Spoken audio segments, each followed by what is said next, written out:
Shalom, selamat pagi. Perkenalkan, nama saya Maria Yerlina Rendo, NIM 20030300044, kelas B semester 3, program studi Sosiologi, Fakultas Ilmu Sosial dan Politik. Dalam video kali ini saya akan menjelaskan tugas mingguan pertama mata kuliah Masyarakat dan Kebudayaan NTT.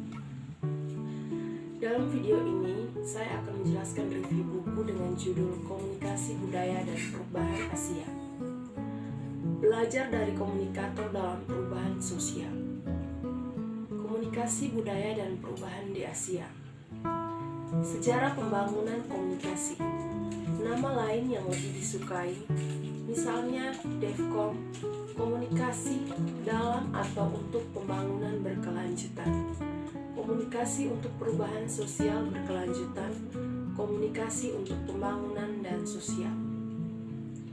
Catatan sejarah ini telah didominasi dan dibingkai perkembangan dalam 3 paradigma. Paradigma modernisasi, paradigma ketergantungan, dan paradigma multiplisitas atau partisipatif sebagai keturunan logis dan dorongan Barat untuk mengembangkan dunia setelah penjajahan kedua. Modernisasi, kesejahteraan manusia di bumi secara keseluruhan, mempercepat pertumbuhan struktur elit kebarat-baratan dan urbanisasi. Barat menganggap pembangunan sebagai kewajiban internasional, awal dari layanan sipil internasional yang luas, dan awal dari upaya berkelanjutan untuk menemukan cara mempromosikan, baik di tingkat teori dan penelitian, serta di tingkat pembuatan dan implementasi kebijakan dan perencanaan. Perspektif yang berbeda telah dan masih ditawarkan. Mereka didasarkan pada asumsi ontologis dan epistemologis yang berbeda, dan karena itu berasal dan berhubungan dengan pandangan dunia yang berbeda. Perspektif disiplin dan aplikasi metodologis dan berbasis kasus. Perserikatan bangsa-bangsa telah menjadi pemain penting di bidang profesional, dan FAO, UNESCO, UNDP, UNICEF, dan Bank Dunia telah menjadi lembaga-lembaga penyelenggara pertemuan dan publikasi secara luas tema tersebut. Perkembangan sebagai pembelajaran.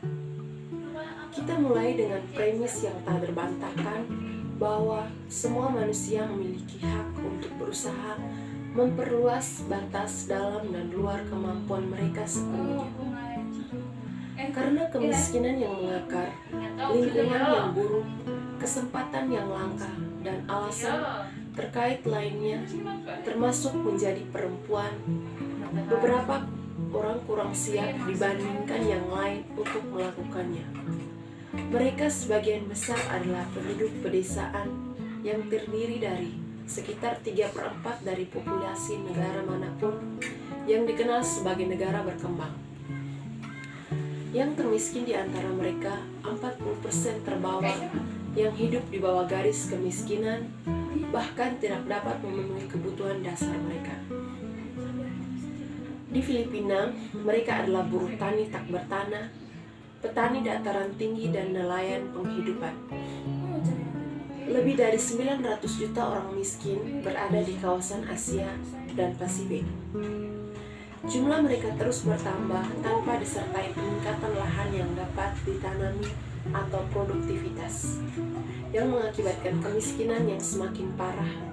Dalam situasi yang tidak menguntungkan ini, masyarakat sebagai pribadi negara wajib melakukan intervensi untuk alasan kemanusiaan. Mereka dapat mendukung dengan memberikan informasi, sumber daya, dan peluang yang tidak dapat dikumpulkan oleh individu secara tunggal. Mereka dapat menciptakan iklim yang menguntungkan di mana orang dapat mengembangkan sayap mereka. Namun, dalam pembangunan yang dilihat sebagai pertumbuhan kapasitas masyarakat untuk meningkatkan kehidupan mereka dan orang lain dengan sarana yang ada, ada batas di mana pemerintah tidak memiliki otoritas moral atau kekuatan nyata untuk dilalui. Intinya, dalam pembangunan seperti yang telah dikatakan banyak orang sebelumnya, adalah orang mengembangkan dirinya sendiri. Pemerintah sebagai instrumen masyarakat hanya bisa mewujudkan lebih cepat.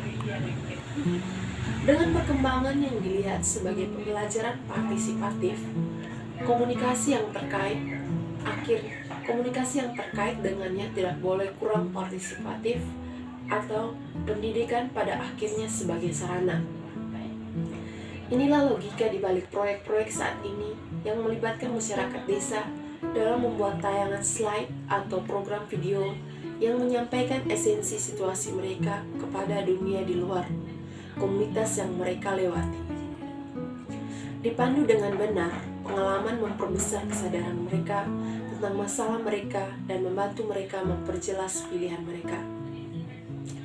Apakah komunikasi pemerintah atau komunikasi rakyat bagi mereka yang membatasi komunikasi pembangunan dengan pemerintah? Pertanyaan yang relevan untuk dipertimbangkan adalah apa atau siapa pemerintah itu? Mesin politik suatu negara adalah pemerintah, tapi begitu juga layanan penyuluhan pertaniannya.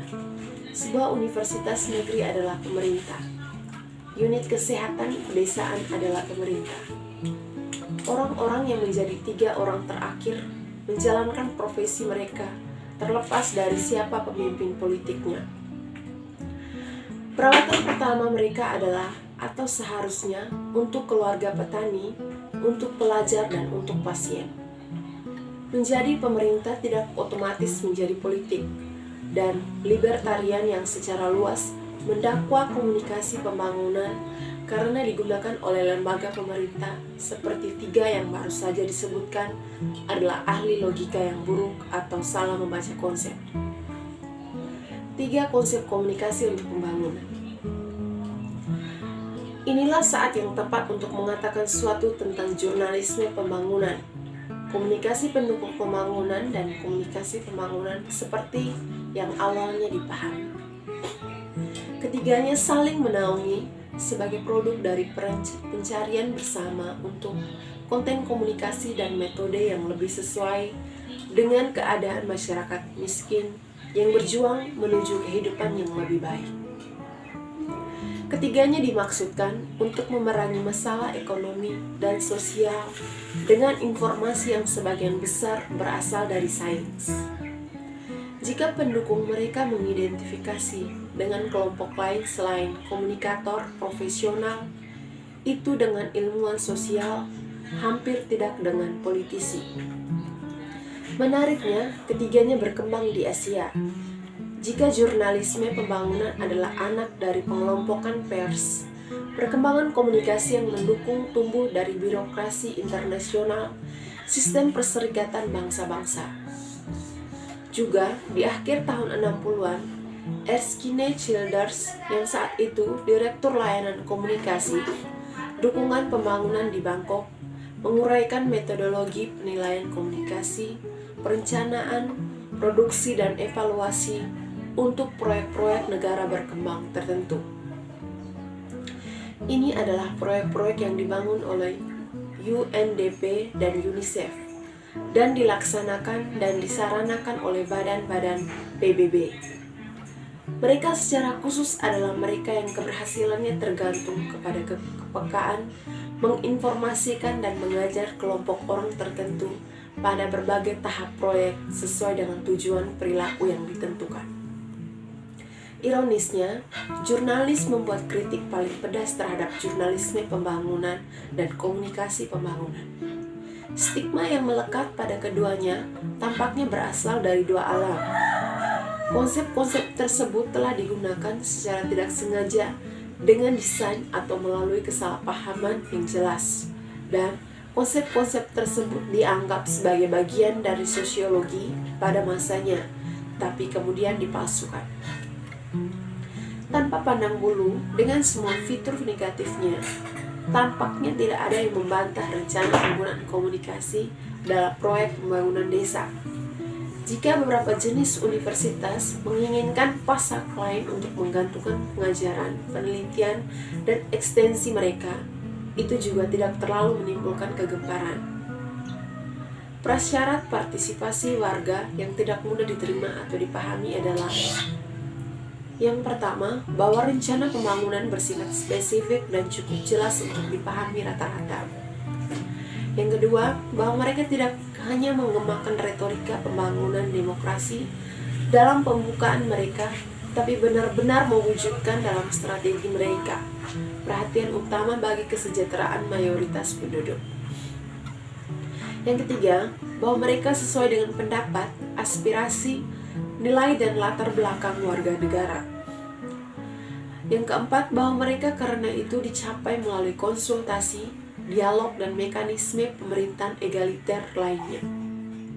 Yang kelima, bahwa infrastruktur komunikasi untuk perencanaan partisipasi, pelaksanaan, pemantauan, dan evaluasi dalam pembangunan telah ditata. Berbicara tentang tiga di mana komunikasi pembangunan dapat dioperasionalkan. Yang pertama dalam sebuah proyek, terutama sebagai komunikasi pendukung pembangunan. Yang kedua dalam suatu sektor, seperti komunikasi dalam sistem pertanian suatu negara. Dan yang ketiga dalam komunikasi nasional. Sistem sebagai jurnalisme pembangunan sebagian, tapi termasuk media non-cetak. Tingkat keempat sekarang dapat ditambahkan di daerah internasional, di mana sebagian besar argumen tentang tatanan informasi dunia yang lebih demokratis dimainkan. Tidak lagi berkonsentrasi pada berita kependudukan dan ekonomi, misalnya sekarang mencakup ketukan sosial lainnya. Mulai dari pelacuran anak hingga bentuk seni yang menggambarkan budaya suatu bangsa. Komunikasi dukungan pembangunan telah muncul lebih kuat sebagai fungsi manajemen organisasi pembangunan yang bekerja di daerah pedesaan. Sekarang tampaknya lebih lembut pada analisis perilaku dan lebih berat pada produksi materi komunikasi. Sekian dan terima kasih presentasi dari saya.